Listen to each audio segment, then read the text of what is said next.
Hey guys, Wolvie here. This is RWBY Volume 8, Chapter 14, Part 1 of 4. Because I'm not going to do that many parts because it's like, you know what, it is what it is. So, this is the finale of all RWBY Volume 8. What's going on, that sort of thing. My overall thoughts, all that jazz. So, the usual disclaimer applies. Any opinion in this video is my opinion and my opinion only. So, when it comes down to the quote-unquote final word. Now, Cinder says the word checkmate. Now, for those of people who are paying attention to shipping moments, all that stuff, now checkmate tends to be the whole thing pertaining to Blake and Weiss. Because during this particular chapter, Weiss, last one standing, but she has one other weapon other than her own while trying her best against Cinder, and that is none other than Gamble's Shroud, which is Blake's weapon. Well, some people may think of that as Blake and Weiss becoming canon as opposed to Blake and Yang, because of course, where people within the fandom, see more stuff with Blake and Yang, although that is I may have addressed the whole thing with Bumblebee, like in earlier videos, where Blake and Yang did not meet up until Volume 1, Chapter 3, whereas if you look at Weiss and Blake, they may or may not have had history from before the events of the show began, aka that black trailer, where, they're escaping the train with a bunch of dust from Atlas. And then Volume 1, Chapter 15, Weiss reveals that she saw somebody escape with that dust. And Blake realized, oh, wait a minute, they were not as alone. But Weiss let her go, didn't do squat. So that's what I kind of mean by that. But, you know what? Like I said, we do know that Weiss is the last one standing. She has not only her weapon, Mirtanaster, but she also has Gamble's Shroud, which is Blake's weapon. Although, we all know it's a really sad episode. I was crying in a good chunk of it. But you know what? There's a lot of, quote-unquote deaths. We don't know if some of them get confirmed or not. That's down there. So Penny, unfortunately, she's a goner, probably for good this time.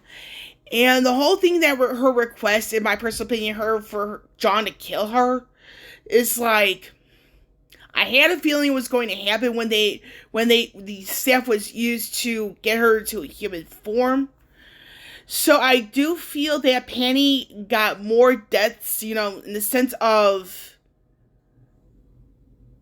certain character type deaths, where it's like the literature Mulan, who was it? It kind of started to escape me a little bit. Thor. Got Thor, Mulan, and Pinocchio. So it looks like Penny got all three. Now Pinocchio, that's where she is based off of, where the toy Pinocchio dies, becomes a human boy. Then for Penny, that sort of thing, that's the Pinocchio death she got back in Chapter 12. And then, she has both Thor and Mulan, because, Thor is like the quote-unquote snake, because it's a poisonous bite, but it's a snake. And that's Cinder. And then, it's just like, but yeah, she also asked, she just didn't want to, that sort of thing. And the whole thing with Winter finally becoming the Winter Maiden, I do feel that what Penny did in Volume 7, by holding on to it until the time was right, I felt that was actually a good decision on an overall spectrum. So, and I will address this not so much a little bit more, but I will address this again when I get to Volume 8 Revisited, because when it comes to that Revisited video, I go over the entire volume as a whole. And other things that goes alongside of it, but the fact that Penny decided to hold on to the Winter Maiden powers until the end of Volume 8, which is this particular chapter, that was perhaps the best move Penny could make, because you're talking about, everybody knew it was going to be winter, but the fact that, Penny, was able to get it as a temporary base, the reason why I say it's a good move, for Penny, hold on to it on a temporary basis, is, by winter time. She bought time, and that's really good. And then John, oh my goodness. John is the real MVP for this particular chapter, because it's like, he's making the most sound decisions mentally, the fact that he cried by killing Penny. He didn't want to lose anybody else, but, he realized the gravity of the situation. Cinder, getting too, some, in the eyes of some, Cinder getting a little too powerful. And, the fact that Salem's return, I actually have to question that a little bit, because it's like, this is considering, the length of the, volume in the sense of how many, the time gaps. So I do have to question that Salem's return a little bit. But in any case, it's like, I do feel that, this particular chapter was like too fight action oriented. But again, you're talking about a volume where it's only 1 to 2 days in length. In sense of the events. I thoroughly enjoyed the fact that, the point of view switch was quite constant. And, for something like that, for like an entire season, entire volume of a show, if you're only, excuse me, if it's only going to be like an entire, 1 or 2 days, then you have to have so many point of view switches, which I felt was executed rather well. So the whole thing with that end credits scene, and by that there is you have to go through the credits. There is a post-credits scene. I do feel that Team RWBY has survived, but it's they have to fight each other again. So I do feel that Volume 9 is going to have a little bit more point of view switches. And we're probably going to be seeing some things moments where it's you're not with certain people. Which is what Meryl was hey, you might want to work with somebody else you don't know. Although I do feel at the same time that, in all honesty, is that they're not complete without their partner. And it's yeah, sometimes you gotta move on. So it's with that scene, it's we don't know where they are. I don't think they're dead. However, with that bit out of the way, I do feel that, we're going to have confirmed fates for Ironwood and Watts.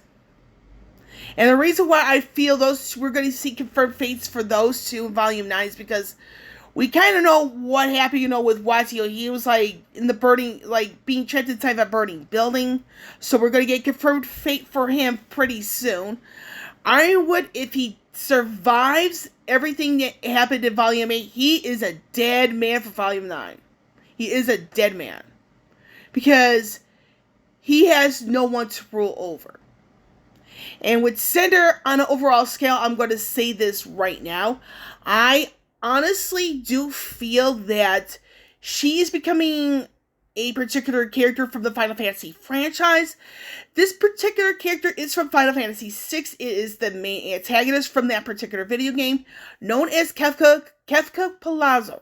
Kind of wondering, okay, who is Kefka? Final Fantasy VI. So, when it comes to Final Fantasy VI, it is considered to be one of the very best from the Final Fantasy franchise, despite the sales of that game not being at Final Fantasy VII, numbers. Because Final Fantasy VII is the one that everybody, including myself, is in know of. But Final Fantasy VI, the storyline, you have Final Fantasy VI where the antagonist actually backs up his talk. And you have, and this is a spoiler for Final Fantasy VI for those of you who are not aware. So, for Final Fantasy VI, Kefka backs up his talk. He destroys everything. And this is what Cinder is doing. She's got that personality pretty much intact. And the lying that Cinder's been doing, it's going to get in, I feel it's going to get really interesting in later volumes. And this could bite her in the tail in the end if she's not careful. But anyway, so you have Kefka, he's seemingly too powerful. And this is like in the world of balance, like which is the early half of the game. It's basically, Kefka's, the rise to power getting a little bit too powerful. Now, there is the World of Ruin half of the game where, and I forgot to mention this like short while ago, but when it comes to the good guys side, the World of Balance, you start out that half of the game as Terra. Now, World of Balance, you start that half of the game as Terra. Now, the World of Ruin, which is where the downfall of Kefka shows up, you start that half of the game as none other than Celeste Share. And the thing is with Celeste Share and Terra Branford, those two have in common is that they actually were side by side with Kefka in events from before the game began. Now, we're going to be seeing Volume 9 in the future volumes where you're going to starting to see signs of Cinder's downfall. And you notice why her name is as such, Cinderfall, because she's going to get too overconfident, too cocky, beyond arrogant, and it's going to cost her big time in the end. Now, the question becomes in later volumes, though, who's going to be the reason why Cinder falls? And I'm not asking anybody to answer that question. It's just the way I worded it, it's rhetorical. 100%. But anyway, so Kefka Palazzo from Final Fantasy VI, that is who Cinder is becoming. Too powerful, too arrogant, beyond cocky, that sort of thing. And that's what's going to cost her in the end.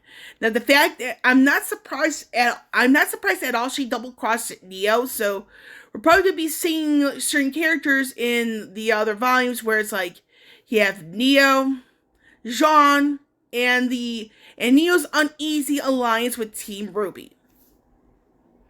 And with that uneasy alliance, it's like, we're going to be seeing some interesting things develop. But the one scene that really gets me going every time I see it is that Winter Maiden power transfer from Penny to Winter. It's just that I resonate that so much. It's like I'm trying not to cry about it for the record, folks. So the whole thing, is just like, it was because Penny says was like, this was really your power. This was you.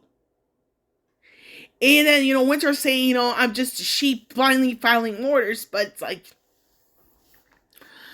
with Penny saying, you were my friend. I'm like, damn. So Penny saw Winter in a good regard. And because it's like, Penny saw Weiss in a good regard, she sees Winter in the same fashion. And then, RWBY saw her as a friend, she didn't care. It's like, that's the thing, the RWBY effect. It's like, RWBY sees the best in people. And it's like, the fact that Weiss, affected by the RWBY effect. Then you have Penny affected by, see the good in people. Because with Penny, she saw the good in Winter. And I know for a fact that, damn, that scene gets me emotional every time. You can see it right now.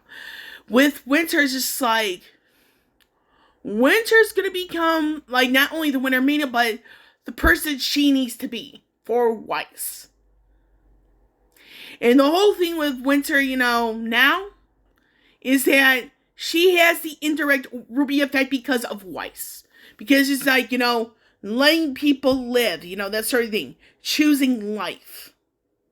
And I think we're going to be seeing a really killer good, because I was going to say badass. We're going to see a really badass Winter in future volumes. Because the thing is with Crow, I believe he's going to go back to Patch, warn Tanyang on what's going on. And with Winter, it's like, I think she's going to be picking up Crow's torch in a sense, where it's like, where Crow's like, hey, helping, the teams, like, all that stuff. And the way he knows how, Winter's going to pick up that torch. Because it's like, Crow is more than likely heading back to Patch. Then you have Winter, leading the front, with the refugees at Vacuo, that sort of thing. Now, regarding the whole thing with Ren and Nora, it's like, we do know they're in Vacuo safely. But the question then comes down to Jean, T. RWBY, and Neo. Where are they exactly? That sort of thing. So to do a quick recap, some of the execution of the fighting, a little bit of the dialogue, I do have to question. And the execution of Salem's, quick return, I'm like, that I really have to question. But the emotional part, is with not RWBY and Penny. Penny and Winter, I get teary-eyed every time I think about it. So, that's it on that. Like I said, there's only going to be 3 more parts, and, certain things is going into certain characters a little bit further, or certain actions. One of the other 3 parts is going to be Weiss holding on to Blake's weapon. Another part is going to be Winter by herself. And another thing is with Penny, Winter, and John, that sort of thing. So, with that out of the way, I am done with this particular video. With Wolvie here, signing off. I will catch you all on the flip side.